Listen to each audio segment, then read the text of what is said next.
My name is Richard Rutherford. I specialize primarily in knee and hip replacement. In general, hip and knee replacements are very successful operations.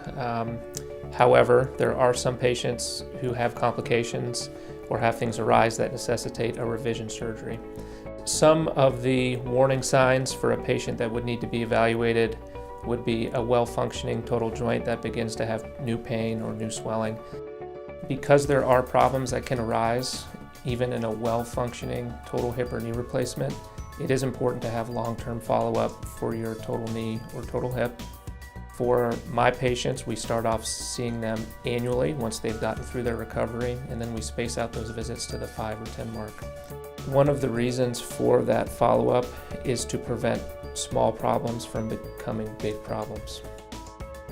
A follow-up appointment would include detailed history and physical exam, which a lot of times can pick up on problems, and then it would include a radiographic examination of the affected joint. Even if you have a well-functioning total knee or total hip, if it hasn't been evaluated in a while, it's a good idea to come in for a checkup. My name is Richard Rutherford. I specialize in hip and knee replacement, and I practice at EmergeOrtho.